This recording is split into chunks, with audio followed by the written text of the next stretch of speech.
Hello, everyone. Tonight we're stepping into a world where everything familiar slips away like mist. Imagine waking not in your bed, but on a woven mat inside an Aztec household. The soft pre-dawn glow casting flickering shadows through reed walls. You're surrounded by quiet rustling, the gentle clinking of clay, and the distant echo of drums. This is Tenochtitlan, the floating jewel of Lake Texcoco, and you are very much out of place. Let's be honest, this isn't a vacation. You probably wouldn't survive a day here. So before you get too comfortable, take a moment to like the video and subscribe, but only if you truly enjoy what I'm doing here. And please, leave a comment below with your current location and local time. I love seeing where in the world you're listening from. Now, turn off the lights. Maybe switch on a fan for some soft background noise, and let's step quietly into tonight's journey. The mat beneath you is coarse and scratchy, and the packed earth beneath it carries a chill that clings to your skin. Your joints ache slightly as you stretch, and the air smells of burned copal, damp clay, and roasted maize. Around you, figures move with silent efficiency, preparing food, sweeping dust, folding cloth. No one says much. They simply assume you'll follow along. A small basin of water is placed beside you. You wash your face, cold water dripping from your chin as goosebumps spread across your arms. Then comes the paint, charcoal, and ochre paste in a small bowl. A young woman shows you how to apply it. 3 streaks down your cheeks, 1 across your forehead. You try your best to imitate her. The scent is earthy and bitter, like ash and tree bark, and as the paint dries, your skin tightens slightly beneath it. Clothing is sparse and practical. A loincloth wrapped clumsily around your waist, a light cotton tilmatli thrown over your shoulders. It's not warm, and the morning air bites. Still barefoot, you step outside. The ground is cool, dust sticking to your soles. Your body complains already, unused to the stone and soil beneath your feet. A woman passes you a tortilla filled with squash and beans. It's warm and soft, its flavor both foreign and comforting. The family eats standing, occasionally nodding to one another, but never speaking above a murmur. This isn't rudeness, just the way of things. You chew slowly, trying not to look lost. Tenochtitlan stretches around you like a dream. Canals in place of roads. Chinampas floating with gardens of maize, amaranth, and flowers. In the distance, towering temples pierce the sky.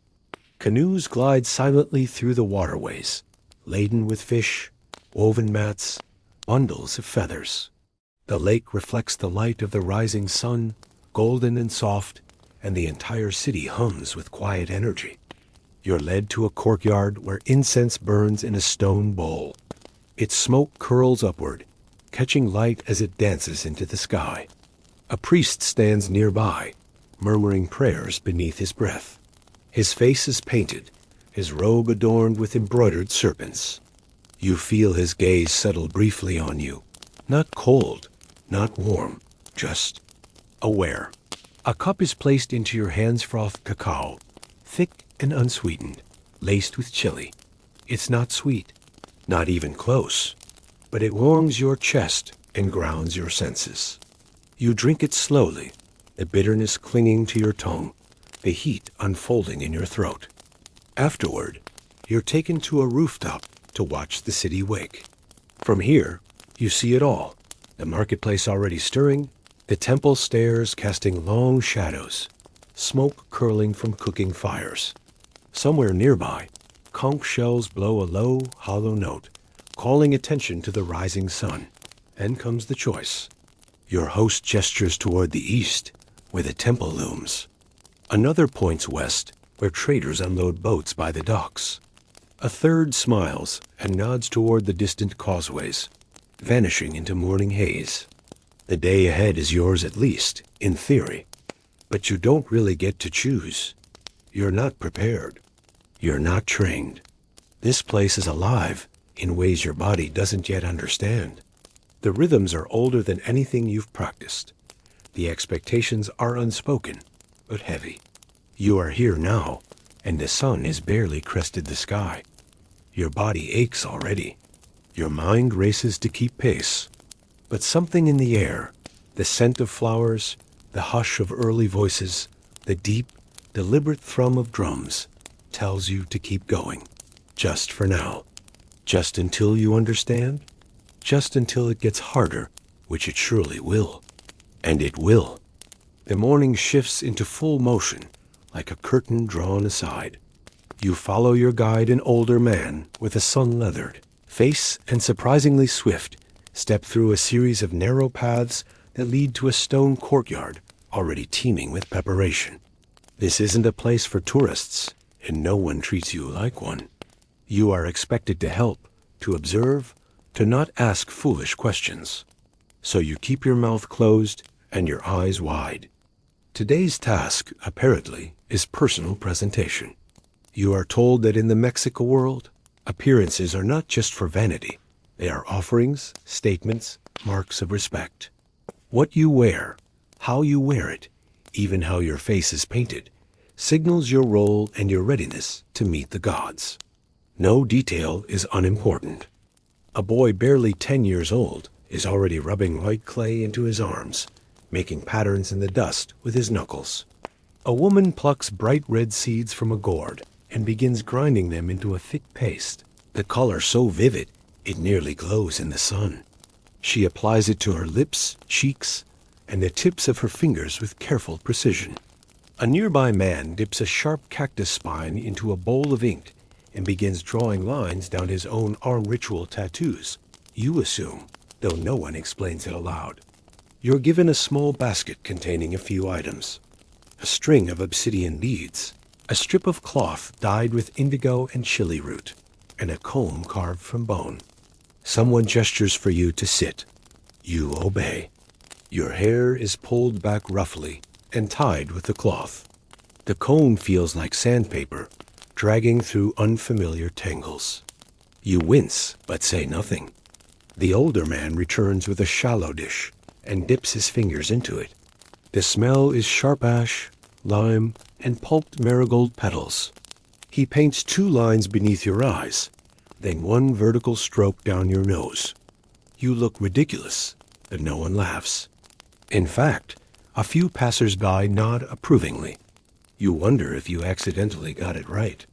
The process is meditative, almost sacred. Every movement is deliberate. There are no mirrors, only the expressions of those watching you. You catch a glimpse of yourself in a shallow pool of water and barely recognize the figure staring back. The paint gives you a mask of sorts, not one that hides, but one that claims something. You're no longer a visitor. Not quite a local either, but something in between. Nearby, a group of young men prepare for a ceremony. Their faces are streaked with black, their chests bare save for jade pendants that swing lightly as they move. They walk barefoot across burning coals without flinching. You stare, wide-eyed, and someone nudges you with a smirk. You will not be asked to do that. Not yet, anyway. Then comes the incense. Copal. Again, it's scent more intense now, thicker. A woman swings a clay brazier in slow circles, bathing everyone in curls of white smoke. It coats your skin, clings to your hair, makes your eyes water.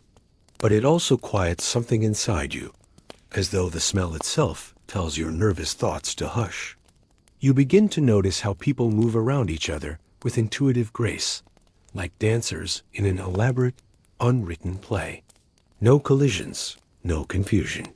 Just presence, focus, intent. A young girl balances a ceramic bowl on her head without using her hands, and you realize that balance is not just physical here, it's spiritual. There's a rhythm to all of this, a cadence you don't yet know how to join, but your body tries to mimic it. You stand when others do. You bow when they bow. You follow the flow of the group as it makes its way toward a large stepped platform, one of the lesser temples. You're told by a whisper at your side. At the base of the steps, people stop to place offerings. Feathers, corn, amaranth cakes, shaped like tiny suns. You notice a man pressing something sharp into his own palm, letting a few drops of blood fall onto the stone. No one reacts with alarm. This is not violence. This is devotion. The pain is quiet, intentional, and brief. The academic part of your mind spins. You've read that self-bloodletting was common, almost mundane in Nashua culture. But watching it here, seeing the calm with which it's done, the dignity in it, you realize how thin words on a page can feel. There is nothing theoretical about the way this man breathes through his pain. You're handed a flower white, soft, with a scent like crushed mint and sun-baked wood. You're shown where to place it, at the top of the steps, beside a row of others just like it. The symmetry is beautiful. The silence here feels thick, not oppressive, but full. You hear every footstep, every rustle of cloth, every breath. Later, you're led to a smaller chamber near the temple base. Inside, painted walls show strange scenes. Men with wings, serpents with feathers, gods with tongues of fire. The figures are stylized, angular, almost floating. A priest explains in words too quick for you to catch entirely that these are not stories, but instructions, warnings, lessons encoded in color. You try to follow his gestures. He points to a spiral. A flower, a face with two tongues, a jaguar curled around a star. Each one is meaningful. None of it makes sense to you yet. Historians still debate whether these murals were meant to teach, to terrify, or to bless the space they occupied. You suspect the answer is all three, or maybe something else entirely. Maybe they were meant to make outsiders like you feel exactly as you do now, humbled, confused, awestruck. As you step back into the light, your paint has begun to dry. It flakes slightly at your jawline, and you realize how hot the sun has become. The city is fully awake now, vibrant and sharp-edged. Drums echo from somewhere nearby. The market smells of roasted insects and sun-dried fish. Children splash in the canal. A hawk glides overhead. You blink against the light. There is more to do, more to understand. But for now, you walk face painted, stomach still fluttering, heart slowly catching the city's rhythm. For now, you are still learning. But you are no longer just watching. You are becoming. The road from the temple veers into a narrower path lined with stalls, each one overflowing with texture, color, and motion. You're headed toward the market, not a tourist trap or tidy plaza, but the living, breathing heart of the city. This is where real life pulses, where trades are struck and reputations are made or ruined. And today, you're meant to survive here. Somehow. As you step into the open-air marketplace, the noise swells like a rising tide. People call out prices, shout greetings, laugh, argue, chant prayers. Textiles ripple in the breeze like sails indigo, cochineal red, soft gold spun from maguey fibers. Every stall offers something different. Fish glistening on flat stones, bundles of maize dyed black or blue, clay pots stacked in wobbly pyramids, and woven sandals with soles like bark. You're not here to shop. You're here to learn how to barter. Your guide is a teenage boy with sharp eyes and a grin that never fades. He hands you a small pouch inside, 3 cacao beans, a turkey feather, and a tiny jade bead. Your money, he says, grinning wider. You nod, pretending you understand the value of this mix. You don't. He points you toward a stall and tells you to buy something useful. Anything. You hesitate, eyeing a basket of amaranth cakes shaped like miniature suns. The vendor is an old woman with wiry hair and a gaze that sees too much. You greet her in halting Nahuatl. She raises one brow. You hold up your pouch. She picks through it without ceremony, selects the jade bead, and offers 2 cakes. You nod, flustered, unsure if you've been cheated or honored. But when she presses the cakes into your hand, she also smiles, and that alone feels like a kind of victory. You wander further. A woman hands you a small, leaf-wrapped bundle, roasted ants. You're not sure if it's a gift or a test, but you eat them anyway. They're crunchy, smoky, slightly bitter. She watches your reaction with great amusement and waves you off. The marketplace is organized chaos. Entire families work together at stalls. Children dart through gaps, their arms full of chili peppers or dried fish. You nearly trip over a man seated on the ground, carving bone into hairpins, his fingers moving with astonishing precision. His tools are minimal, just obsidian flakes and patience. Suddenly, you're caught in a wave of movement as a group of merchants pass through carrying enormous loads of maguey stalks strapped to their backs. One shouts a greeting. Another bumps into you, and your pouch spills across the dirt. You scramble to gather your meager treasures, but someone beats you to it, a girl with scarred knees and quick fingers. She hands the items back, laughing, then disappears into the crowd. You try to breathe, but the air is thick with spices and sun. Your clothes stick to you.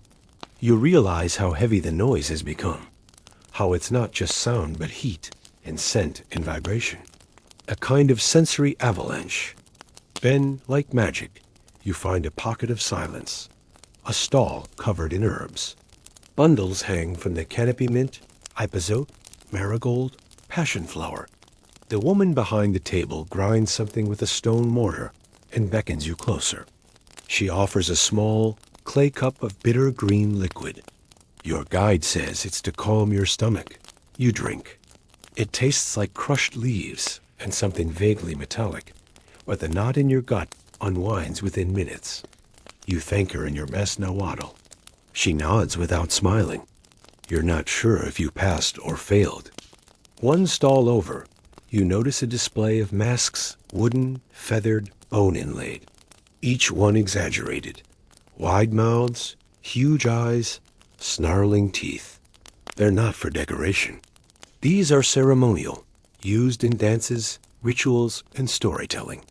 A man explains, through your guide, that the masks do not hide who you are. They reveal what lies underneath. You consider that thought longer than you'd like to admit. Scholars still debate how central markets like this are to political control. Were they places of equal exchange, or subtly controlled stages for elite influence? You don't know. All you feel is that the market doesn't wait for anyone. You either move with its rhythm or get left behind. Your guide brings you to a shaded corner near the canal. He unwraps something from a woven cloth, 2 tamales, filled with beans and squash. The masa is hot and soft, the flavor simple but grounding. You eat with your fingers, clumsily. He laughs and shows you how to fold the wrapper to catch spills. You nod, embarrassed but grateful. A boy nearby plays a flute carved from bone. The tune is simple, almost hypnotic, and for a moment, the chaos fades to something manageable. You exhale slowly. You might not belong here, but you've stopped fighting it. Then someone starts shouting. The crowd parts as a procession pushes through. At the center is a nobleman, tall, dignified, wrapped in layers of woven cotton decorated with quetzal feathers. His headdress is impossibly tall. His sandals glint with embedded turquoise. He doesn't shout. He doesn't even glance at the people around him. And yet, they bow as he passes. Your guide whispers that he's a Calpixquia tribute collector. You've read about them. They gather taxes, offerings, and census records. But here, he feels more like a phantom of control, a walking reminder that power is never far away. You lower your gaze instinctively. He walks past without pause, and the market resumes as if nothing happened. But something has shifted. The sun feels hotter. The sounds louder. You realize how deeply structured this chaos truly is. You head toward the canal, dipping your fingers in the water to cool off. The current is slow, but the water is clear. Small boats glide by, loaded with flowers and baskets. One carries a man who sings as he rows, his voice cutting clean through the din. You sit, exhausted, half-baked by the sun, and overwhelmed by the weight of commerce and culture. The market isn't just about survival. It's about immersion. You don't just shop here. You prove you belong. Or you don't. Your guide throws a pebble into the water and asks if you want to try again tomorrow. You smile. Maybe. Maybe not. But for now, you lie back on the canal's edge, your body sore, your pouch lighter, your mind heavy with everything you've seen. And somewhere beneath the surface of it all, something has settled, a recognition. Maybe that you've crossed a threshold. You're not Aztec. You never will be. But for a single dizzying afternoon, you weren't entirely foreign either. The day doesn't end when your feet ache or your mind begins to shut down. In Aztec Mexico, dusk brings not rest, but ritual. Your body may crave a cool place to lie down, but your next obligation is already forming in the distant soundless at first, then pulsing like a slow drumbeat behind your temples. You're going to a ceremonial dance, not as a performer, but as a witness. You're not sure that's any easier.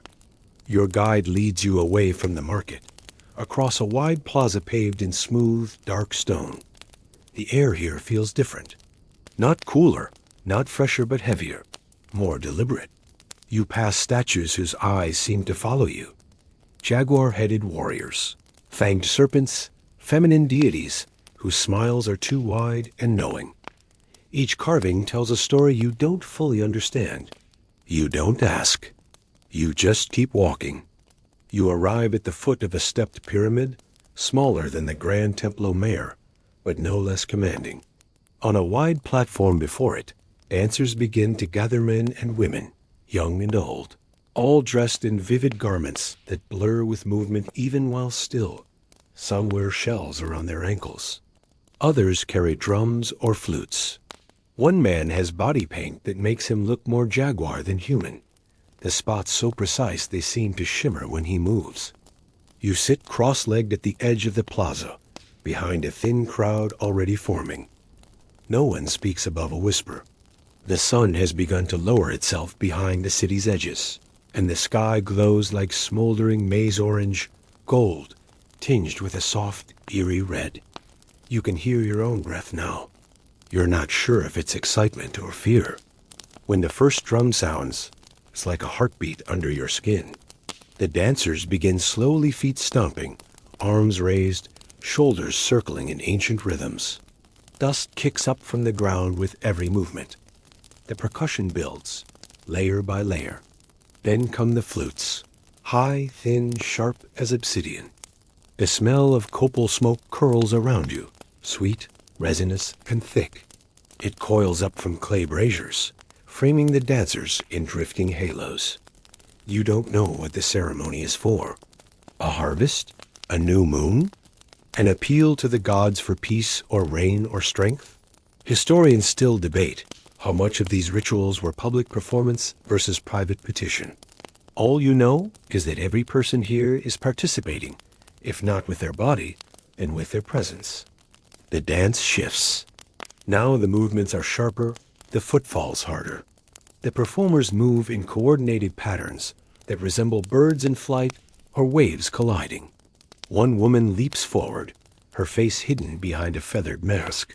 She lets out a long cry, half human, half animal, and it echoes across the stones.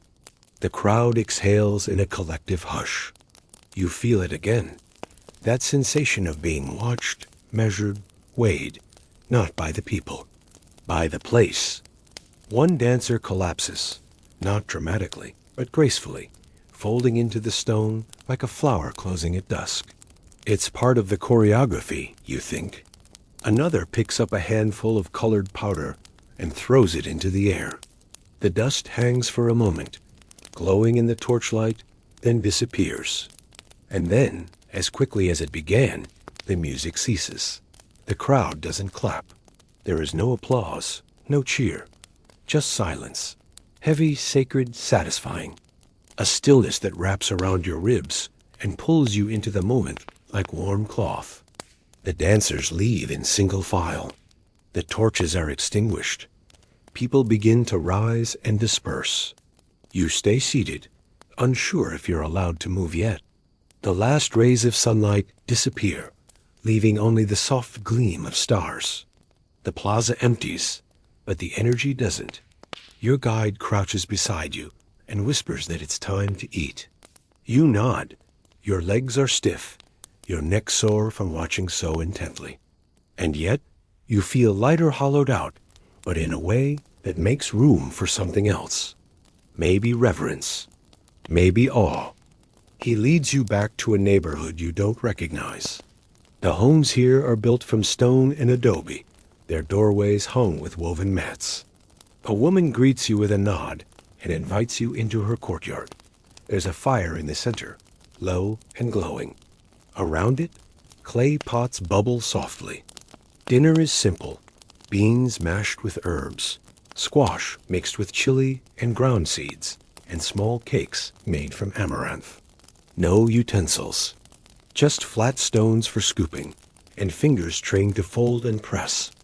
You follow their lead. The food is hot, satisfying, slightly spicy. It fills your belly, but more importantly, it anchors you. A young boy picks up a small drum and begins tapping a rhythm. Not loud, not fast, just steady. A girl claps along. The woman hums. No one tells them to stop. It's not a performance, just life, unfolding at its own pace. You sit in the firelight, surrounded by strangers who no longer feel entirely foreign. You watch the stars emerge between the rooftops. And for the first time today, you feel still, but not safe. Because as the meal ends and the fire fades, your guide leans over and says that tomorrow you're expected to contribute. Not as a guest, as a worker, a builder, perhaps, or a cleaner of temples. Maybe a carrier of goods through the causeways and canals. You don't get to choose. You get assigned. You nod, but your chest tightens. It's not fear of the labor. It's the knowledge that there are no shortcuts here. No time off. No exceptions because you're tired or sore or confused. Everyone contributes, or they vanish. You lie back on a reed mat in a borrowed corner of someone's home. The smell of wood smoke clings to your clothes. Your arms throb from hours of tension. Your ears still ring with flutes and drums. And yet, as your eyes begin to drift shut, you whisper thanks in a language you're still learning. You're not sure who you're thanking, but you hope they hear it. Morning returns without warning, not gently like before, but with a kind of insistence that drags your limbs into motion before your eyes are even open. Roosters you didn't hear last night are now shouting at the sky, and someone nearby is already sweeping the courtyard with a bundle of reeds, the rhythm tapping at your dreams until they dissolve completely. You rise slower than you should. Your body feels like it was molded from stone, reshaped in the night by soreness and dreams you can't quite recall. You're led to a canal by a boy who says little but moves with purpose. His bare feet slap against the stone causeway as he hands you a shallow basket and gestures to a line of others already walking into the shallows. Today, your role is to gather aquatic plants in mud for Chinampa maintenance, those legendary floating gardens you read about in school, once described as miracles of pre-industrial engineering. They seemed elegant on paper. From where you stand now, barefoot and blinking against the morning sun, they look like endless labor. The canal water is cool at first, and uncomfortable as it soaks into your clothes. You wade through it alongside others, none of whom seem to notice the sharp grit beneath their toes or the insects that hover in clouds over the shallows. You stoop and begin the work, grabbing fistfuls of nutrient-rich mud, dragging them into your basket, moving slowly, rhythmically. It's less like farming and more like sculpting something unseen from pieces of the earth itself. As the sun rises, the light turns white-hot. The reflection off the water makes your eyes squint until tears blur your vision. The work doesn't pause. It doesn't care. Around you, young and old continue without complaint. They don't stop to stretch aching backs. They don't sigh dramatically or glance upward for sympathy. They just work. You try to match their pace. The mud sticks to your fingers. It's under your nails, cakes across your forearms like a second skin. A fish darts past your ankle. You jerk in surprise and nearly spill your load. A boy laughs not cruelly, but knowingly, and adjusts your grip. You nod, grateful, and return to the task. There's a rhythm to this life, a dull percussion of need and effort. No luxury here, no glamour, just endless purpose. You begin to understand why every detail of Aztec life is shaped by offering, why even water must be gathered, mud pulled, food earned. Every drop is a transaction with nature. By midday, you help ferry the baskets to a patch of Chinampa-raised earth islands built with layers of lake sediment, plant matter, and time. The elders explain how roots tangle together to form natural retaining walls, how crops grow year-round if you tend the balance carefully. You nod, though your shoulders sag. The knowledge is elegant. The execution is exhausting. Someone hands you seeds, maize, again. But here, unlike the hillsides of the Maya, you plant them beside beans and chilies in carefully shaped mounds. The soil here feels alive, spongy, warm, smelling of rot and life all at once. Your fingers sink into it, and for a moment, it feels like touching something ancient, something breathing. You plant, one handful at a time, sweat dripping into the furrows as you go. The sky above remains bright, but dark smudges begin gathering along the horizon. A man nearby glances at them and murmurs a word you don't understand. Something about Tlaloc, you guess the rain god whose goggle eyes and fanged grin decorate the temple walls. Historians still debate whether the offerings to Tlaloc were symbolic or literal, especially when it came to children. The truth, as always, is tangled in ceremony, myth, and fear. You don't want to think about it. As you finish your final row, a young girl offers you tamales wrapped in leaves. You accept with shaking hands. The tamales are warm, filled with squash and beans, and so deeply satisfying they bring a momentary fog of peace. You chew slowly, relishing the break. You ask the girl her name, and she giggles, too shy to answer. Someone nearby calls her back, and she runs off, leaving a whisper of laughter in her wake. Later, the work shifts again. Now it's time to reinforce the banks. You kneel, using woven mats to add structure, pounding stakes into the earth with stones. Your palms burn. Your thighs tremble. But slowly, you begin to feel the difference your hands have made. The way the walls hold firmer, the way water stops seeping through cracks. It's a strange satisfaction, like patching a wound you didn't know you could heal. And then, clouds gather in earnest. The sky dims. A breeze stirs. Rain threatens. But no one panics. You're handed a reed cloak, more decorative than functional, and told to keep going. You do. Mud squelches louder beneath your steps. Frogs sing from the canal edges. The storm doesn't break it, only watches.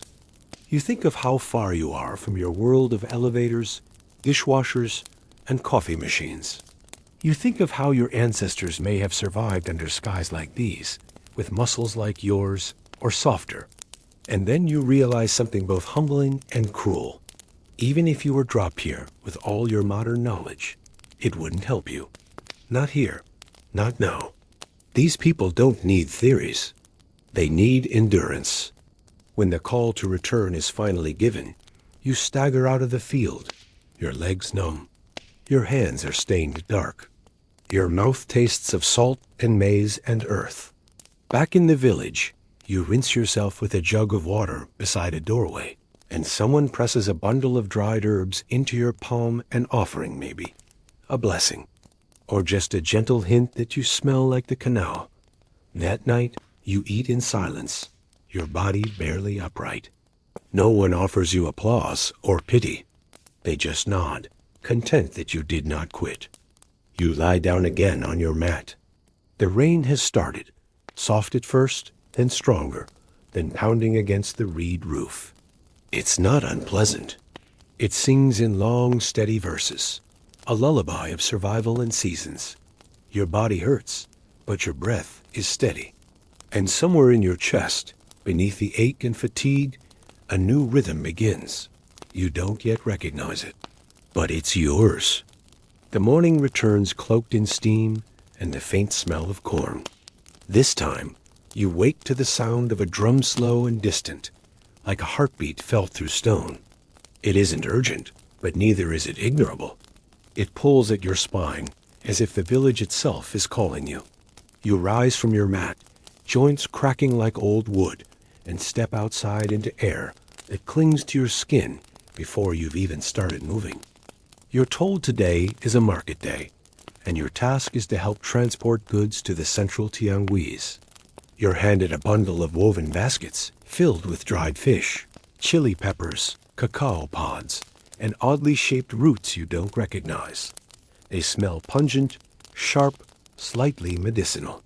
You shoulder the load, and it settles awkwardly across your back, biting into the fabric and tugging you forward like a creature with teeth. The road to the market is long, a dusty ribbon through maize fields and quiet groves of agave. You walk alongside others, some older than your grandparents, carrying twice the weight without a sound of complaint. Their feet are leathered from years of this terrain, their eyes clear, their movements efficient.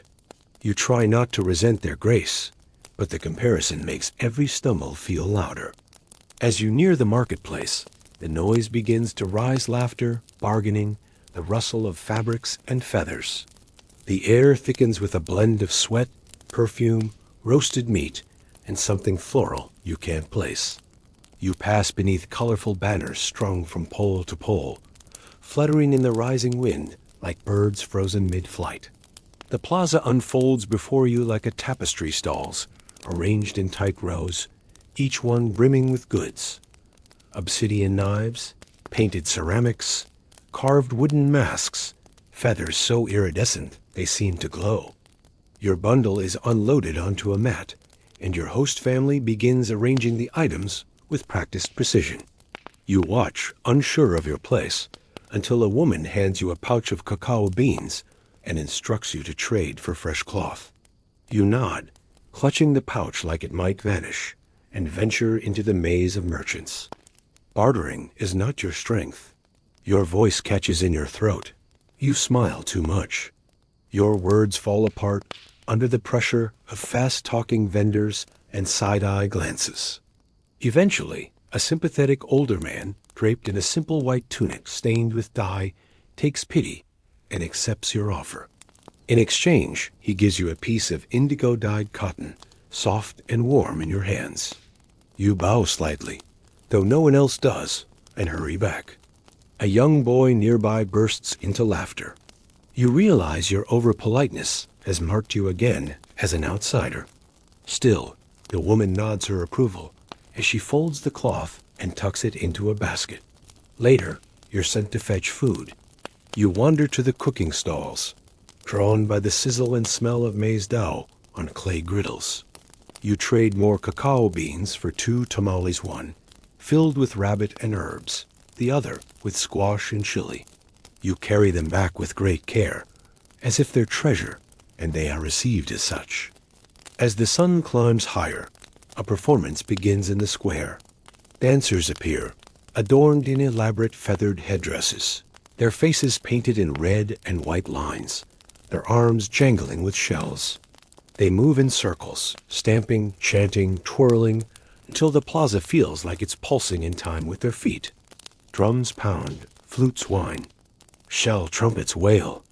You sit, legs crossed beneath you, and let the rhythm enter your bones. It's not just music, it's memory. A reenactment, perhaps, of a cosmic myth.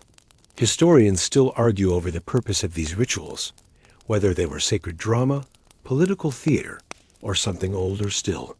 You don't have an answer. You only know your heart is beating too fast, your eyes too wide, your skin tingling. The performers pause. A hush falls. Then, A figure steps forward, taller than the others, cloaked in jaguar pelts and turquoise beads. His voice cuts the air like obsidian, sharp, clear, and entirely beyond your comprehension. But the crowd listens. Every breath he takes is a command. Children stop fidgeting. Even the wind seems to hold back. He raises a clay censer, and thick smoke spills out, fragrant and choking. Copal. It stings your throat, but smells oddly holy. He chants, and others respond. The ritual deepens. You're not sure what's being offered, thanks? Protection? Prophecy? But when he finally lowers his arms, the crowd exhales together. A collective release, like a single creature drawing breath after a long dive. You stand again, legs shaky, and help pack up the family's stall. Goods are bundled, mats rolled, baskets repacked. The journey back begins with less energy, more quiet. You feel the weight of the day in your bones, in your eyes, in the soles of your feet that have stopped protesting and now simply ache. On the way back, you pass by a man sharpening obsidian blades. The stone catches the light like black glass. He works carefully, almost lovingly, as if shaping music from a broken world. You're told the edges are sharper than steel, capable of slicing with surgical precision. The thought makes you shiver, not from fear, but from awe. A little girl skips past you, balancing a basket of flowers on her head. Yellow marigolds, vivid and fragrant, bob with her every step. She hums a tune you can't place, but find yourself humming too. Her world is ancient, yet alive, soaked in color, smell, texture, and meaning. When you return, someone has placed a bowl of tepid maize gruel at your spot. You eat it in silence, not out of hunger, but ritual. A way to seal the day. A way to honor the exchange. As night settles, you lie once more on your mat, the sounds of the village folding over you like a soft blanket. There's laughter somewhere. A dog barks once, then again. The wind sifts through the trees, and you realize something simple and inescapable. You are beginning to belong here, not because they've changed for you, but because you have begun to soften, to shape yourself into their rhythm. Whether you survive tomorrow is another question. But tonight, you rest not as a visitor. You rest as someone who endured the market and came back different. The first breath you take at dawn feels heavier than usual, as if the air itself has been thickened by some invisible pressure. You rise slowly, the mat beneath you creased with sleep, your limbs reluctant to move. The sky outside is not yet lit, but there's already a hushed urgency in the way people move about the village. Today, you're told, will be different. Today, you're going to the Comicac. You don't immediately know what that means, only that it's a place where noble children are sent to learn not just arithmetic or astronomy, but discipline, ritual, service to the gods. You follow a narrow path, led by a quiet young man whose face shows no expression. His hair is bound tight, his tunic spotless, his posture too perfect to be comfortable. The school stands apart from the rest of the village. It's made of whitewashed stone, ringed by flower beds and guarded by an eerie quietness. Inside, the air smells of incense, sweat, and something mineral-like crushed rock or dried blood. Your bare feet echo faintly on the stone floor as you're led into a room where other young students kneel in rows, perfectly still. You are not asked to kneel, but you feel foolish remaining upright. Eventually, you lower yourself, mimicking their posture. A man enters stern-faced, wrapped in a deep blue cloak embroidered with jaguars. He carries a staff, not to threaten, but to indicate this is a place of order. No nonsense, no indulgence. You are here to learn what it means to serve. The first lesson is silence, true silence. Not the absence of speaking, but the absolute stilling of every unnecessary motion, every errant breath, every wandering eye. The instructor walks among the students, correcting posture with the light tap of his staff. When he passes you, you feel your back straighten involuntarily, as if your spine knows it is being watched. Later, the students are given tasks. You are handed a stone basin and directed to carry water from the central pool. There is no conversation, just the sound of water trickling, feet shuffling, and the occasional rustle of robes. The water is cool, but the labor is not. You carry basin after basin, your arms trembling, wrists raw from the ceramic lip cutting into your skin. The boys around you show no sign of straying. You wonder how long they've trained like this, weeks? Months? Their discipline is unnerving, beautiful in a way that makes you feel terribly soft. A bell chimes. Not a metal bell, but a wooden clapper, its knock echoing across the stone. Time for memorization.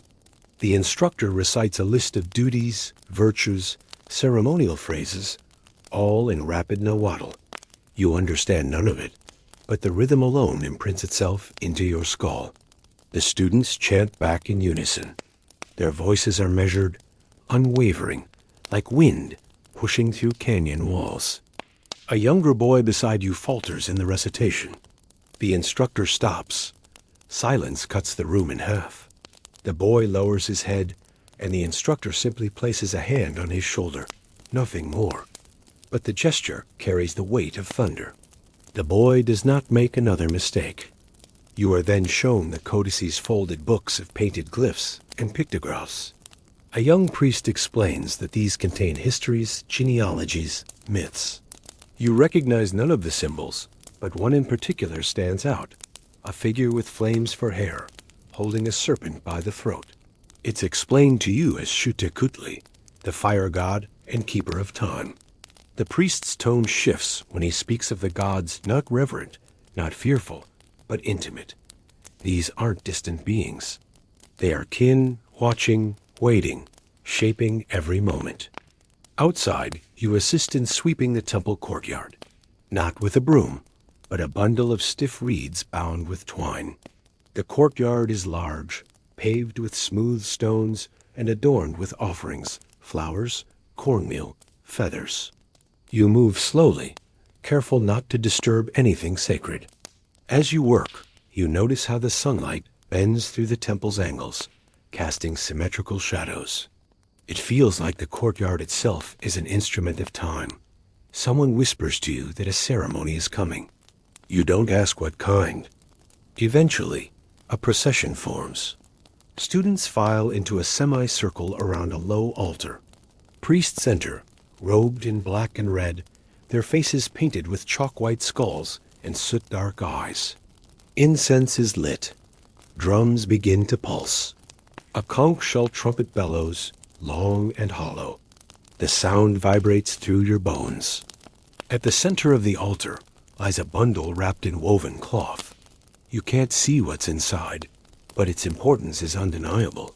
The head priest speaks not loudly, but with such focus that each word lands like a stone dropped in water. His chant is mirrored by the others. At one point, they raise their hands in unison.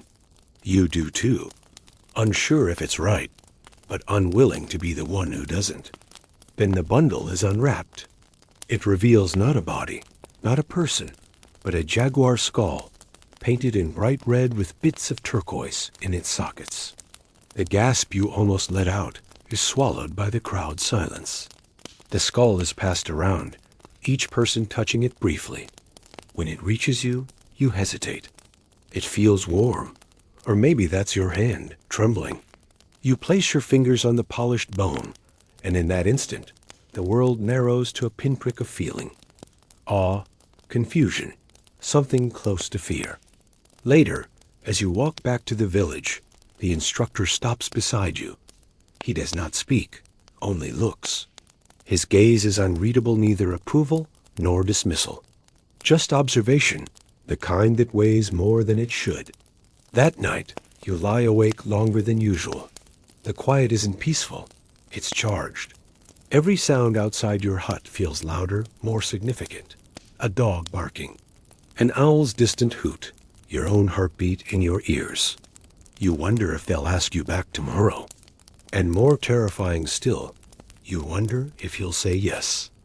You're pulled from a dreamless sleep by the sound of footsteps, soft but deliberate, moving just beyond the walls of your hut. The light that filters in through the slits in the woven walls is still gray, not yet touched by sunrise. Outside, the world stirs quietly. Today, you've been summoned to witness something rarely seen by outsiders.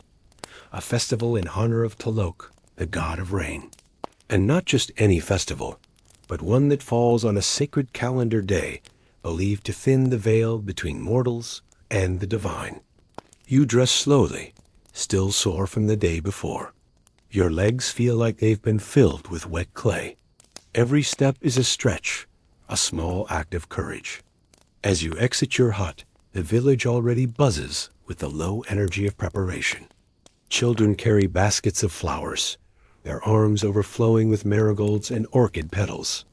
Women weave strands of colorful feathers into long garlands, while others press maize dough into intricate shapes resembling raindrops, frogs, and lightning bolts. You're given a task almost immediately. A man, draped in a shawl of woven blue and green, places a bundle of small clay figurines in your hands. They're tiny frogs, each carved with care, and he gestures toward a large circular pool at the center of the village. You understand, you are to place them as offerings around the water's edge.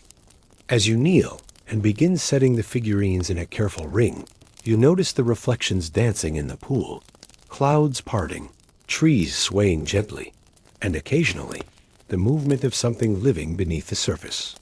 The pool is sacred, you're told, believed to be an opening to Talok's realm. It's said that those who drown during festival days don't die. They are taken by the god himself, chosen to dwell in Talokin, a paradise of eternal spring.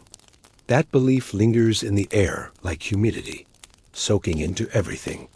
Even the laughter of children has an edge, like they've been taught not to laugh too loudly here. You glance down at one of the frogs. Its face, though crudely molded, has a calmness that unnerves you. The drumming begins mid-morning, not with urgency, but with a slow, echoing tempo. The rhythm seems to come from beneath the earth, as though the ground itself is calling out. Dancers appear, barefoot and adorned in shimmering blue body paint, long ribbons trailing from their arms like streams of water. They move in deliberate, hypnotic spirals, their hands gesturing upward and downward, then to the earth. Among the dancers is a young boy, perhaps no older than 12, wearing a headdress shaped like a stylized jaguar. His face is painted with streaks of obsidian ink, and his movements are perfect, fluid, timeless. A man beside you whispers that he is the chosen intermediary for today's rites, one believed to carry the prayers of the village into the realm of Talok.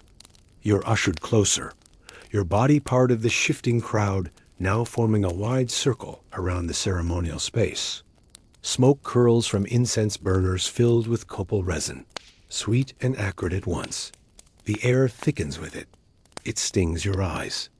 Or perhaps it's not just the smoke that makes you blink. Then comes the procession of offerings. Men and women carry bowls of amaranth, platters of maize cakes shaped like clouds, and jars filled with clear, glistening water. A priest chants with a voice that cracks and rises like a rising tide.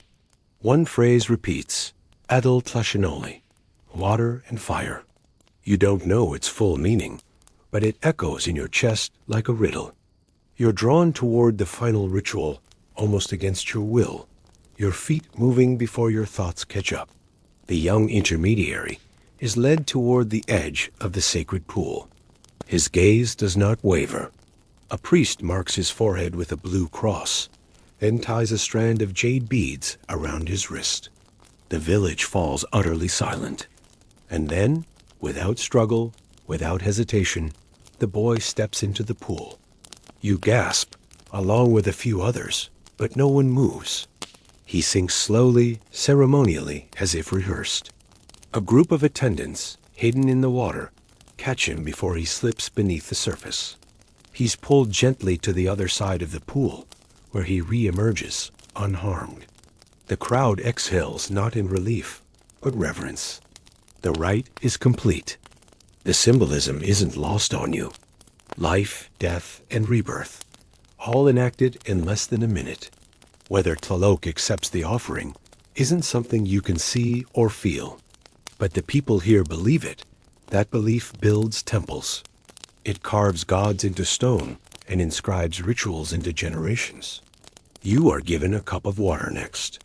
Not ordinary water, but blessed, stirred with white flowers and a pinch of crushed cocoa bean. You drink slowly.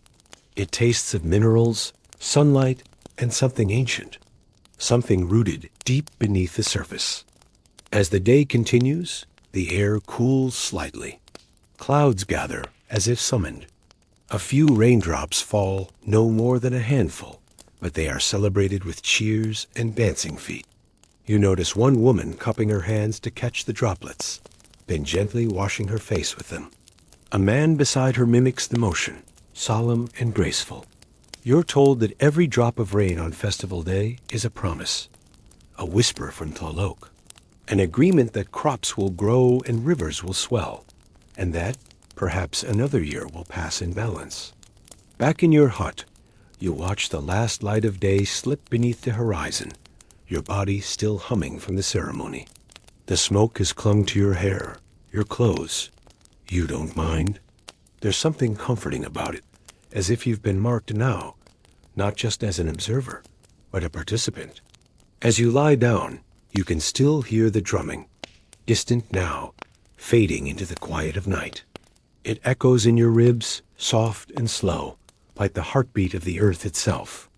The next morning arrives not with a rooster's crow or a clanging bell, but with the muted clatter of grinding stones. Outside your hut, you hear the steady rhythm of hands turning mano against metate, women preparing masalong before the sun has risen above the trees. You rise slowly, shoulders stiff and legs heavy. The scent of damp earth and cooking maize drifts in like a soft invitation. You're told today will take you beyond the village walls farther than you've gone before. A small group is heading toward the Altbiddle, the city center for market day and ritual tribute. You're invited to join. The offer isn't really a choice. It's an expectation. You ready yourself in silence, wrapping a coarse cotton cloth over your shoulders and fastening your sandals with trembling fingers. The journey begins before the light fully breaks. You follow narrow dirt paths that snake between milpas and brushland, your group walking in quiet procession. Some carry woven baskets filled with salt, chilies, dried fish, and textiles offerings and goods for exchange. Others walk empty-handed, intent only on observing. The landscape slowly changes. Trees thin, footpaths widen, and soon the edges of the forest part to reveal something entirely new, a city carved from stone and dream. At first, it seems like an illusion. Pyramids rise in quiet majesty, their steps wrapped in early mist. Walls of red and white stretch outward, painted with symbols that pulse with forgotten meaning. Wide plazas open before you, filled with a moving river of people, vendors, priests, children, and warriors. You blink hard, trying to take it all in. The air here hums differently, heavier somehow.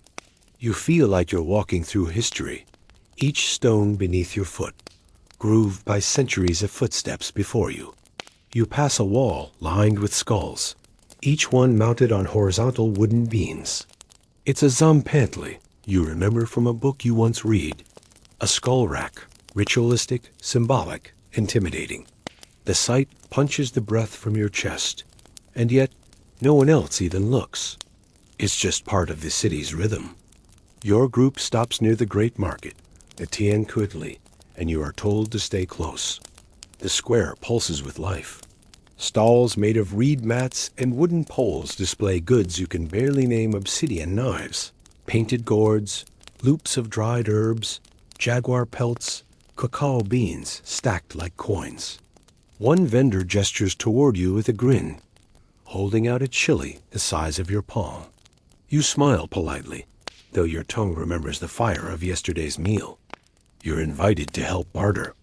A woman hands you a bundle of dyed thread and nods toward a merchant selling jade beads. You hesitate, but step forward. The merchant eyes you curiously. You point to the beads, then show the thread. He says something quickly, his voice sharp but not angry. You don't understand the words, but his tone says no.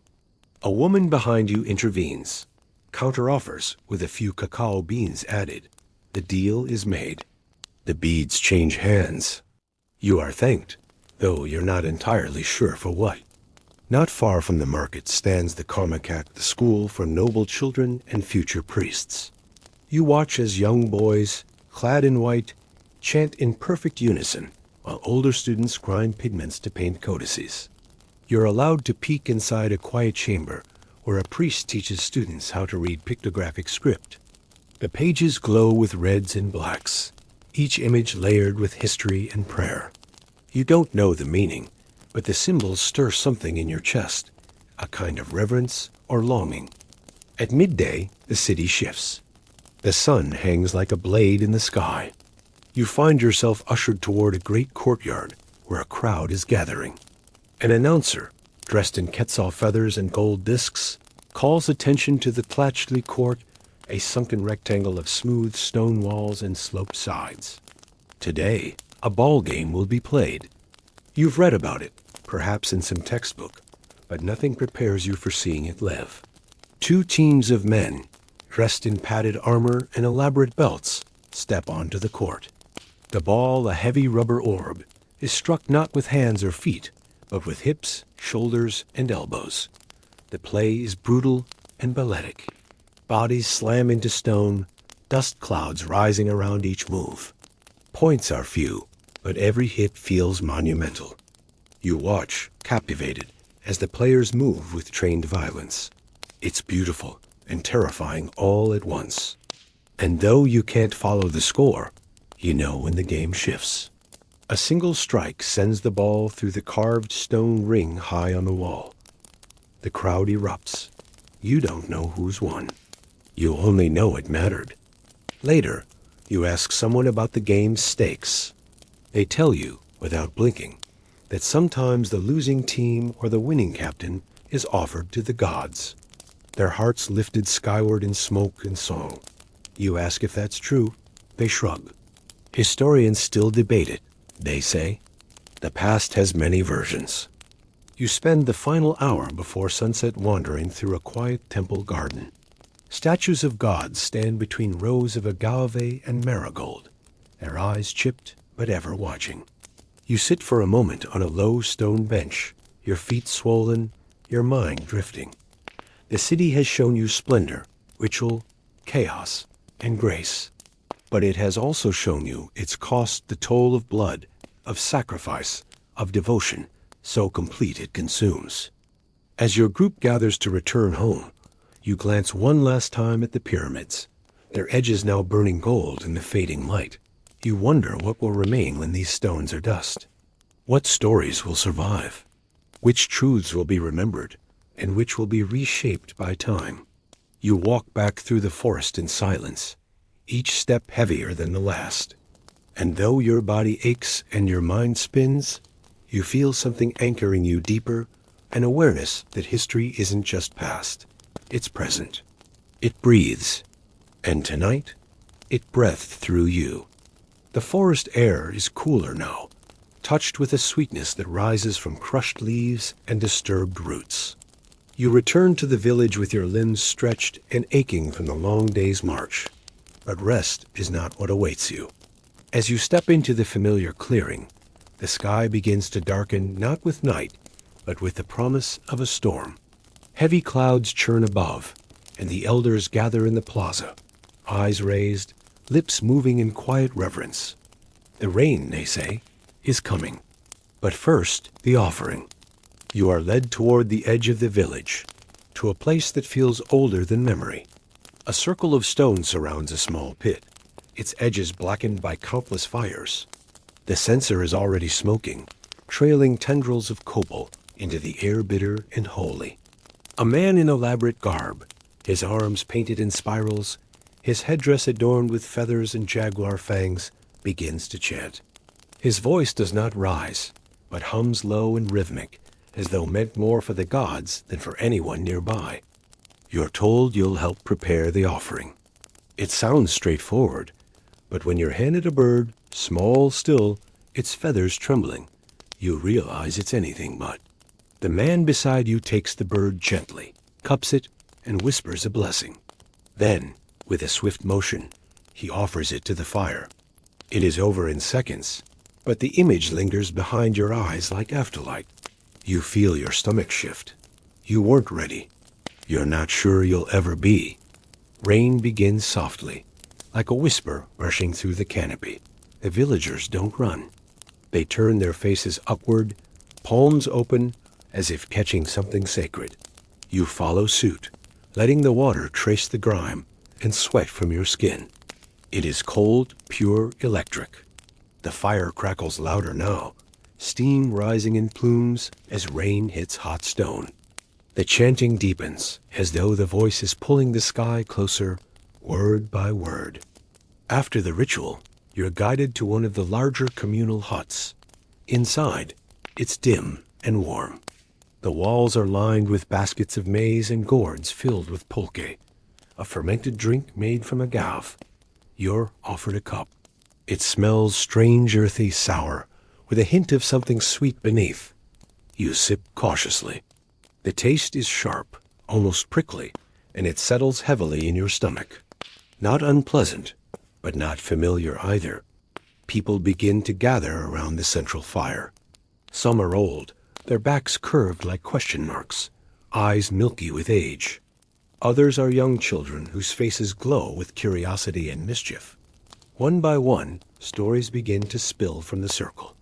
Myths of gods who were once jaguars, of mountains that rose from tears, of lovers turned to stone for defying the heavens. You listen, not understanding every word, but feeling the meaning pulse beneath the language. These stories aren't just told, they're believed, lived, inhaled. You catch sight of a mask hanging from the rafters' obsidian eyes, a feathered brow, and a long tongue made of carved wood. You point. A boy laughs and tells you it's Tezcatlipoca, the god of night and sorcery. The smoking mirror, he says, in a language you almost recognize. He sees everything. You wonder what he sees in you now, this outsider, clumsy and constantly surprised, trying to keep up in a world built on centuries of devotion. Later, you're shown a small codex pages painted by hand, their symbols alive with movement. The man holding it runs a finger along the images, pausing at one that shows a figure standing before a temple, arms outstretched, heart exposed. Sacrifice, he says in a low voice. You ask why. He shrugs and says, to keep the world turning. Historians still argue whether such images were literal or symbolic, but here, in this moment, it feels unquestionable. Their world doesn't run on reason alone, it runs on belief.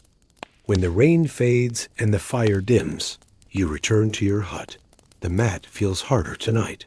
The roof leaks slightly near your shoulder, and you pull the woven blanket tighter across your chest. Sleep doesn't come easily. Your thoughts churn like the storm. The flames, the chanting, the weight of that bird in your hand. You didn't expect this kind of depth, this kind of closeness to the sacred and the brutal. Somewhere outside, a drum beats softly, its rhythm irregular but deliberate. You close your eyes and try to follow it, letting it carry you away from the questions that won't leave you alone. The Aztecs believed that life was a series of cycles, that even death was just another phase of return. You wonder if this, too, is a kind of cycle your presence here, your discomfort, your awakening. As the drumbeat fades, the air still smells faintly of smoke and damp feathers. You turn onto your side and let the village breathe around you. Tomorrow will bring more questions, more labor, more lessons. But for now, you are part of this world, even if only briefly. And maybe, just maybe, that's enough. The following morning doesn't begin with a rooster's crow, but with the rustling of woven fibers, the sharp scent of damp earth, and the metallic clang of a tool being sharpened in the distance. You rise slowly, joints stiff from the hard mat and yesterday's labor. Outside, the village exhales a soft fog, still hanging heavy in the dawn light. But the air carries a different tone today, not hurried, not ceremonial. It's a quieter rhythm, a craftsman's day. You're led down a narrow pathway between thatched huts to a low structure that smells of feathers, resin, and dust. The doorway is narrow, but within, the space blooms into quiet magic. Threads of light slip through narrow slits in the walls, landing on tables covered with feathers, vivid reds, deep sapphires, brilliant yellows. The entire spectrum of a rainforest, right here in human hands. A man sits cross-legged at the far end, his body draped in plain cotton, but his fingers moving with divine precision. Before him, an unfinished headdress rests like a sleeping creature. You inch closer, drawn by the colors, and realize each feather has been trimmed, shaped, and fixed using a tiny bead of plant glue. No chaos here. Every strand of fiber knows its place. He gestures for you to sit beside him. At first, you're terrified. Your clumsy hands barely know how to knot a shoelace. But he hands you a feather, quetzal green, longer than your hand, and seemingly weightless. With a bone pin, he shows you how to anchor it into a thread backing. You try. It slips. You try again. It sticks, but crooked. He chuckles and straightens it with the ease of a god brushing a wrinkle from the sky.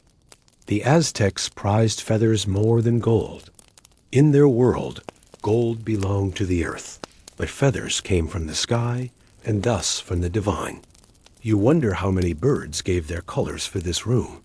Some were raised in royal aviaries, others captured by specialized hunters. None wasted, none forgotten. There's a reverence here that modern fashion forgot long ago.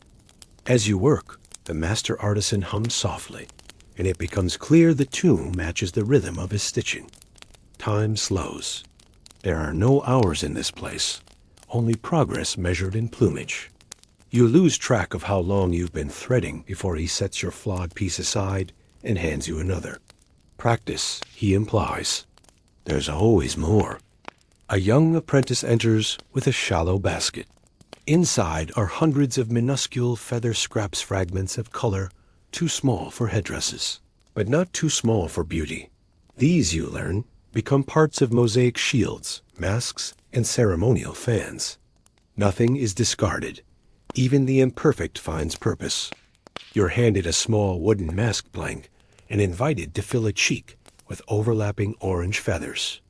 It's like painting with softness and patience. As your fingers settle into their task, the master tells a story. His voice is gentle, but each word holds the weight of generations. He speaks of Huitzilopochtli, the patron god of warriors, who guided their people to Tenochtitlan. He wore feathers brighter than fire, he says, and his breath sounded like drums. The feathers, the drums, the stories, they're all part of the same design. Symbols, yes, but also tools of memory. Historians often debate whether featherwork was purely ceremonial or held political power. The truth feels clearer here. The featherworkers wield no blades, yet their creations crown emperors, adorn priests, and travel as gifts between city-states. In a world of warriors, they are quiet kings. At midday, the artisan offers you a bowl of tamales steamed in banana leaves, filled with beans and seasoned squash. You eat in the workshop, surrounded by splashes of color. The taste is grounding, warm. It contrasts sharply with the fragile, floating feathers that surround you. For a moment, you feel balanced, held between earth and sky. In the afternoon, you're shown the archive. It's no library, just a clay-walled chamber where older pieces are stored in dark boxes, protected from light and moisture. You see an ancient fan, its blues faded, but still regal, its frame carved with the likeness of a hummingbird. Nearby, a robe once worn by a priest, its every panel a stitched prayer to the sun. Your guide picks up one object small, shaped like a crescent, and places it in your hand. Funeral piece, he says. The feathers are black with streaks of silver, like captured lightning. You don't ask who it belonged to. The weight in your palm already tells you enough. By the end of the day, your eyes ache from so much color. Your hands are dotted with glue, your fingers cramped from effort. But as you return to your mat that evening, a single quetzal feather remains tucked behind your ear. The artisan had placed it there with a wink before you left, crooked, imperfect, yet unmistakably yours. And in the hush of the coming night, as your body sinks into rest and the dreams begin to circle, you wonder whether the gods saw your work today, whether they noticed the thread of sky you stitched, the trembling patience of your hands. You drift off with the scent of glue, the whisper of feathers, and a new understanding. Creation in this world is worship. And for one strange, beautiful day, you are allowed to worship too. Even before the sky begins to bruise with the colors of late afternoon, the rhythm of the city shifts. The light grows slanted, richer, casting long shadows between the reed houses and temples. And with it comes a sound you haven't yet heard in this strange ancient place, the low, pulsing call of drums. Not one, but many layered beats rising like heartbeats from every direction. You sit up straighter, spine alert, despite the weight of the day already settled in your bones. A child races past, laughing, her face streaked with dye, her small feet barely touching the ground as she follows the sound. Others gather in slow procession. Not a parade, not a stampede, just a gentle pull like tidewater under the moon. You rise, compelled to follow, drawn by the same magnetism.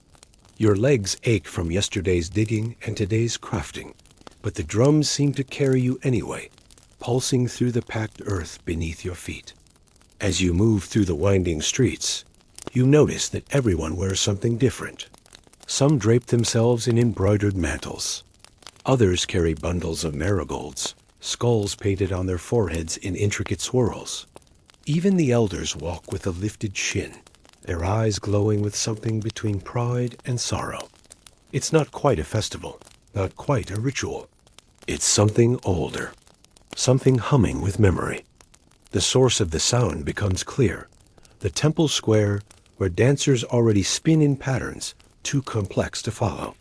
Some leap like jaguars, others move like birds, every gesture both art and code.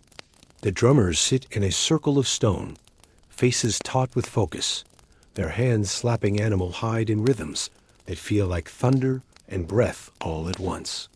You edge closer, careful not to interrupt the invisible perimeter, where reverence holds space like a wall. A young man stands beside you, his skin painted in concentric spirals, his hair woven with feathers. He doesn't speak, but he nods toward the dancers with a smile that is both invitation and warning. You understand enough to remain quiet. This isn't for tourists. This is the past surviving itself. One of the dancers wears a mask shaped like a skull, the eye sockets wide and hollow. She twists her body in sync with the beat, arms slicing through the air with precision that makes your own limbs feel clumsy. Another leaps beside her, wearing a costume stitched with mirrors, light bouncing from his every step, casting fragmented stars onto the crowd. You notice that the crowd doesn't cheer. They hum, low and steady, like bees dreaming. And as the rhythm grows louder, so does the unity of it all bodies, moving not in chaos, but in shared memory. It's more than performance. It's a conversation between generations, between the living and the dead. Somewhere nearby, an elder woman scatters corn kernels in a slow circle. A few pigeons peck at them without fear. Children copy her motions with pebbles and leaves, mimicking the sacred with innocent hands. You realize these gestures are never truly lost. They echo across time, even if the language forgets them. Historians still debate whether Aztec dances were purely ceremonial or served a deeper psychological function, public therapy, political propaganda, even coded instruction. But standing here, breathing in the heat and sound, you stop caring about theories. It's enough to know that something alive is being passed from body to body, across centuries and memory, through movement and dust. The sky above shifts to gold, then lavender. A great bird, a real one this time, swoops overhead, its cry sharp and out of rhythm. Everyone glances up, then back to the dancers, as if interpreting its arrival. One dancer kneels suddenly, arms raised in a V, another follows, then another. Like ripples in a pond, they fall into a new shape. You don't know the meaning, but it pulls a knot from somewhere deep in your chest. A boy hands you a clay whistle shaped like a frog. When you blow it, the sound is hollow and reedy, like breath caught in stone. He grins and joins the drummers, adding his small whistle to the tapestry of noise.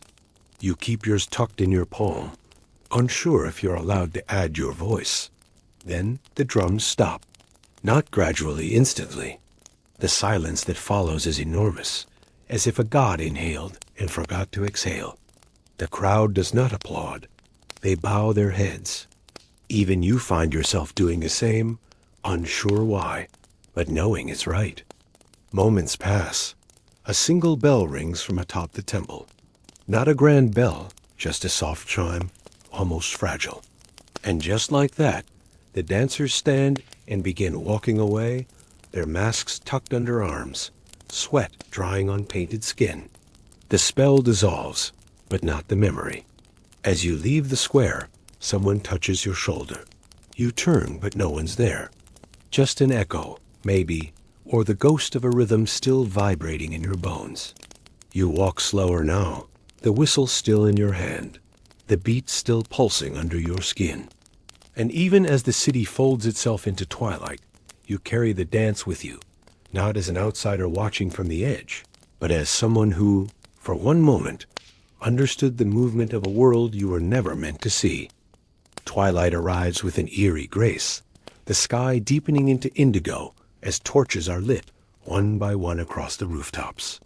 Their flames flicker against the lacquered surfaces of clay and stone, casting long shadows that dance without rhythm across the alleys.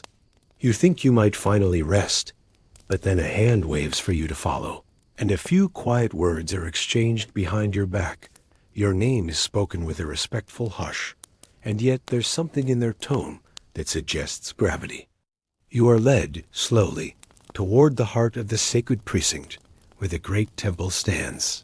The Templo Mayor towers above the rest of the city like a silent, brooding witness, its twin shrines seated atop a monumental flight of stairs.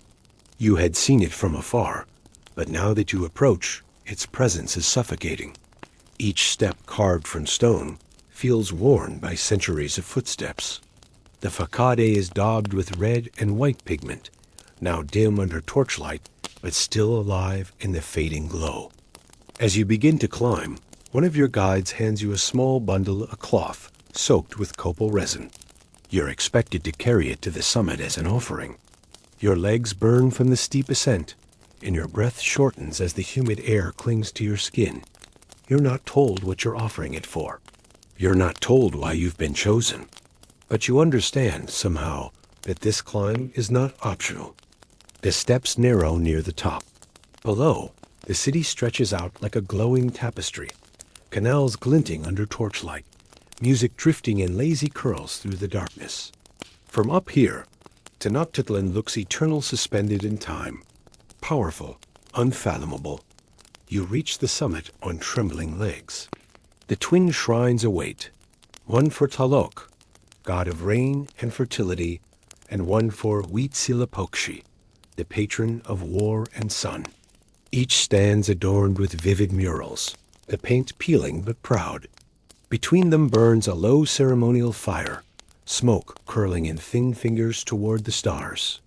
A priest approaches barefoot, cloaked in a jaguar pelt, with obsidian blades tied to his belt. His face is calm, inscrutable. He holds your gaze as he gestures for your offering. You hand him the bundle.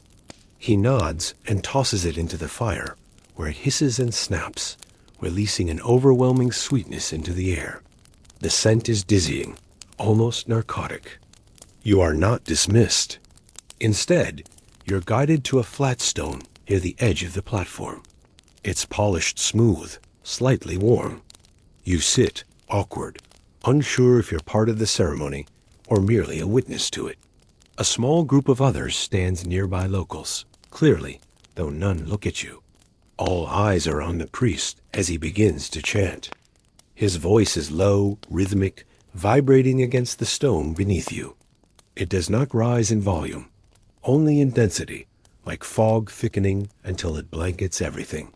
You cannot make out the words, but you don't need to. They aren't for you. They are for the gods' gods, who you now believe are listening. The flame roars for a moment, then settles. Another priest steps forward and splashes a bowl of liquid onto the stone floor. It sizzles. The scent is sharp, metallic, unmistakable blood. You flinch before you can stop yourself, and one of the attendants looks over. He does not smile, but he does not scowl either. Perhaps he saw your reaction and understands. Or perhaps he doesn't care. Historians still debate whether every ritual involved sacrifice, or if many were symbolic, offerings of food or incense alone. But here, seated beside the sacred flame, the question feels irrelevant. The line between symbol and reality no longer exists. The gods demand, and the people give. Simple as that. Then, as the chanting ceases, the air grows impossibly still. Even the city seems to hold its breath. You look up at the night sky. Stars crowd in, shimmering more brightly than you've ever seen. Somewhere below, a drum beats just once. It's enough to make your heart stutter. A young boy approaches the fire and kneels. His hand is cut just a shallow slice, and he lets a few drops fall into the flame. The fire flares briefly in response. The crowd murmurs approval. You realize this is a voluntary gesture, a sign of devotion, and something in you shifts. This isn't theater. It's belief carved into flesh. When it's over, the priest gives a brief nod, and the crowd begins to descend the steps in silence. You follow, legs aching but steadier than before. As you make your way down, a woman presses something into your hand, a small figurine of clay, shaped like a bird with outstretched wings. She does not speak. You pocket it carefully. At the bottom, you turn to look back at the temple. Smoke still rises, but the figures at the top are already gone. The sacred is finished for now. The city exhales. And so do you. But even as you walk back toward your mat for the night, you feel changed. Like something inside you has cracked open, filled with heat and reverence and dread. You don't know if the gods are real, but you know this. In Aztec Mexico, belief moves mountains, raises cities, and stains stone red. And you have touched that belief, if only for a breath. Sleep doesn't come easily that night. The ceremonial chants still echo in your chest, like the aftershock of a distant quake. Even as your body pleads for rest, your mind continues to wander caught between awe and uncertainty. You lie on your reed mat, staring up through the gaps in the thatched roof, watching stars blink between clouds. The clay figurine the woman gave you remains clasped in your hand. Its surface is rough, cool, slightly chipped along the wing. You turn it over slowly, again and again, as if searching for hidden meaning beneath its primitive form. Before dawn, someone knocks at the post outside your hut. A quiet tap, but enough to wake you fully. You're needed. Again. This time, it's the Market Tlatelolco, the great hub of trade that even conquistadors would one day marvel at. You rise sore but curious. You've heard whispers about its sheer scale, but nothing prepares you for the reality. The path to the market leads past canals still shrouded in early mist. Men in canoes paddle silently, baskets of produce balanced expertly beside them. Their silhouettes cut smooth lines through the water, and their reflections ripple in hypnotic symmetry. The air is cool, charged with anticipation. Birds call overhead, and you hear distant laughter from other early risers. Life begins early in Tenochtitlan, and commerce waits for no one. Tlatelolco is overwhelming. As you step onto the broad plaza, it unfolds before you like a painting brought to life. Rows upon rows of stalls arranged with geometric precision, each offering something different: obsidian knives glinting in the morning light, bundles of dyed cotton, twisted coils of rope, clay pots stacked like miniature pyramids. The scent of spices, roasted maize, and fresh fish collides in the air. You pause, momentarily stunned by the noise, the movement, the sheer density of human activity. Your guide, a boy no older than 15, grins as he tugs your sleeve, urging you forward. He speaks fast, pointing out vendors selling salt cakes, dried chilies, cacao beans, used not only for drink, but as currency. You clutch the few cacao seeds you've been given in a small pouch and are told to use them wisely. Every transaction here is built on trust and precision. No coins, no credit. Just beans, value, and bartered agreement. You attempt your first trade with an elderly woman selling smoked axolotl. Her eyes narrow as she appraises you. Then your offering. You offer 5 beans. She counters with 8. You hesitate, not because of the price, but because you're amazed at how quickly your modern instincts feel useless here. There are no calculators, no price tags, just gaze and gesture. Finally, you nod. The deal is struck. She hands you the wrapped creature, still warm, fragrant with herbs, and for a moment you feel accomplished. But this isn't a tourist market. This is survival. Every item you see is meant for real use: farming tools, medicinal roots, carved obsidian points that could easily kill if held raw. Nearby, a man sells red dye made from crushed insects, his hands permanently stained crimson. A child peddles reed sandals, while an old man chants softly beside a basket of steaming tamales, calling blessings over the food. You take it all in, overwhelmed but enthralled. Somewhere near the center, a group of men discusses featherwork. They hold up panels of quetzal feathers so vivid and iridescent they seem to hum with light. These are no ordinary decorations. They're tributes, status symbols, perhaps even sacred texts of color. You lean closer, admiring the way green gives way to blue, gold flickering at the edges. Each piece is more than beautiful. It's coded language for those who know how to read it. And yet, as captivating as the market is, its undercurrent is firm. Power. Goods are taxed. Tribute flows toward the center, toward the empire. You overhear merchants complaining about quotas. One gestures angrily at a tax collector dressed in bright cotton, flanked by guards with stone clubs. You don't need to speak the language to understand tension. Control exists here too, cloaked in trade instead of chains. Historians still argue over how centralized Aztec commerce truly was. Some claim the market functioned independently of state rule, a free flow of goods and negotiation. Others insist it was an arm of imperial dominance, where every exchange echoed tribute. Standing here, among the sellers and buyers, you suspect the truth is somewhere in between. The empire allows freedom, but only in the spaces it permits. Later, you're ushered toward a quieter area where healers display dried flowers, bone amulets, and small bundles of herbs. You recognize none of it. One woman holds up a root and mimics a cough. Another paints your wrist with red paste, then blows gently across your skin. You feel a chill. Whether these cures work or not, they are administered with care, and the people believe in them. That belief, in this place, is powerful medicine all its own. You leave the market with a pouch nearly empty, and your senses buzzing. You've eaten things you can't name, witnessed negotiations without words, and felt the pulse of the city beating at full volume. The sun climbs higher, and the plaza begins to shimmer. People do not slow, but you do. Your legs ache. Your arms feel heavy. You find shade beneath a wall painted with faded glyphs and let the sounds wash over you: laughter, shouting, drumming, bargaining. The noise blends into something almost melodic. A small girl sits beside you, her hands full of clay figurines shaped like frogs. She offers you one wordlessly. You trade her your last cacao bean. She nods in solemn approval. The frog is lopsided, charming in its imperfection. You smile and hold it close.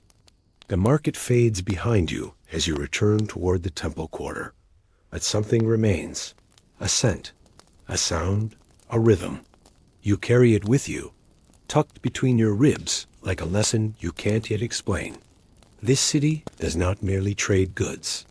It trades memory, identity, power, and if you're not careful, it might even trade away your sense of time. Because in Tenochtitlan, even the most ordinary morning is a mosaic of magic and muscle, ceremony and strategy. And you? You're still trying to understand which part of it has changed you the most. The air is heavier now, not with heat, but with the invisible weight of anticipation. You've been summoned once again, this time not to a market or a field, but to the heart of something deeper, the temple. Not the grandest one, with towering stairs and priests painted in crimson, but a smaller, quieter place carved along the edges of the sacred precinct. Here the stones feel older. The steps are worn uneven, smoothed not by weather, but by the rhythm of bare feet over generations. You ascend with caution, your hands brushing the cool stone walls for balance. Incense wafts down to meet you, sharp and sweet copal resin, burned in clay bowls etched with serpents. As you rise, the sunlight flickers through narrow slits, painting gold bars across the corridor floor. A low chant hums from above, wordless at first, then slowly unfolding into syllables older than memory. At the summit, you're met by a priest, not the kind you expect, not garbed in terror, but in woven cotton, calm eyes, and hands clasped at his chest. He gestures for you to sit. Around you are others, villagers, travelers, 2 children holding bundles of maize, and an elder with a milky gaze staring skyward. You sit cross-legged, careful not to appear lost, though inside you feel like a leaf drifting across an unknown lake. The ceremony begins with a bowl of water. The priest dips a bundle of herbs, shakes them once, and sprinkles the ground. The droplets glisten on the stone like tiny stars. Then come the offerings: corn, cacao, feathers, and small carved animals, each set carefully into a low fire pit in the center. No screams, no fear, just stillness. This is not sacrifice of the body, but of bounty. A gift for Tlaloc, the rain god, whose patience must be honored, whose fury must never be awakened. Historians still debate the frequency and meaning of Aztec sacrifices. Some claim blood was the only language the gods respected. Others argue that many rituals were symbolic, theatrical acts of devotion more than violence. Sitting here, surrounded by ordinary people laying down ordinary things, you feel a truth both scholars and skeptics often miss. The act matters because the people believe it does. The gods aren't only in the sky or stone, they live in the gestures. The priest speaks to the sky now, voice rising with the wind. Clouds gather above, not thunderous yet, but thick, reluctant. The villagers tilt their heads upward. So do you. A breeze stirs the feathers beside the fire, and then a single drop. Cold, perfect, and astonishing. It hits your arm like a blessing. Others follow.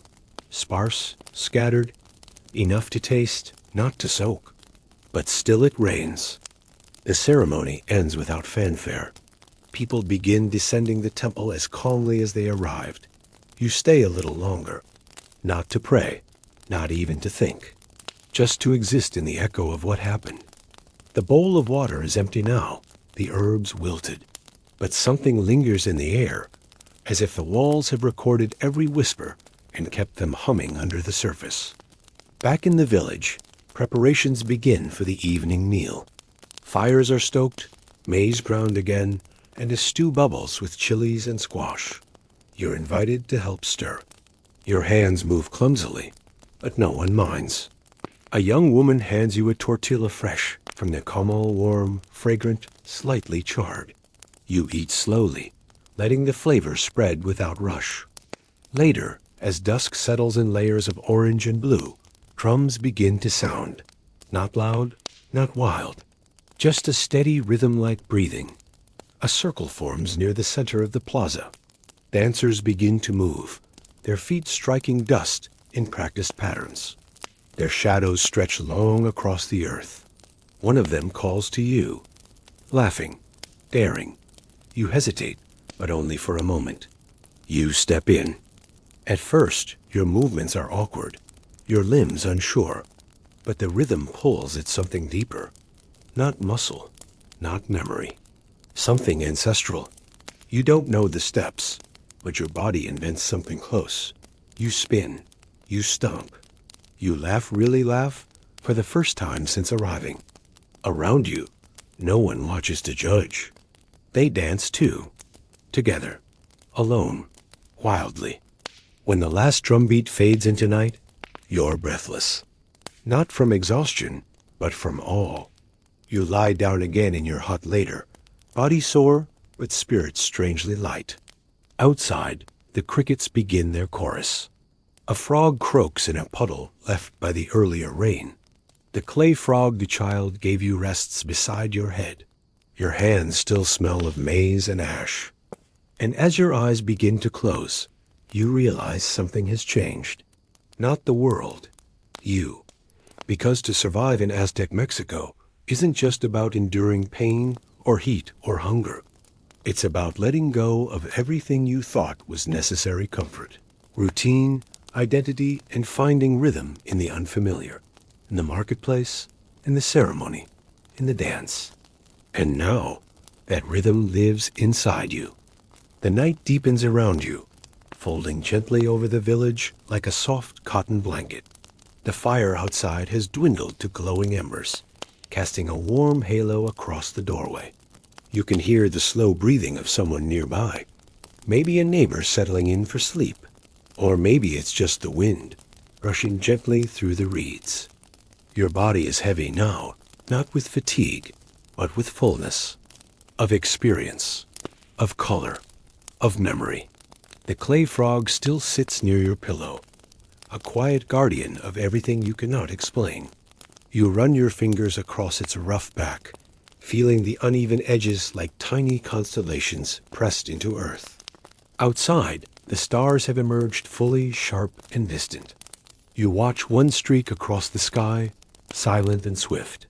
In another world, it might be a plane, a satellite, something modern and loud. But here, it's just light pure, ancient, and unknowable. You take a long breath, the kind that pulls in more than air, the kind that makes your chest feel both small and infinite at once. Tomorrow, you won't wake up in this place. Not really. You'll open your eyes in your own bed, surrounded by clocks and screens and schedules. But for now, in this space between dreaming and waking, you remain. Still in the hut, still by the fire, still listening to the rhythm that beat through temples and fields and hearts. And that rhythm is still beating softly in yours. Good night.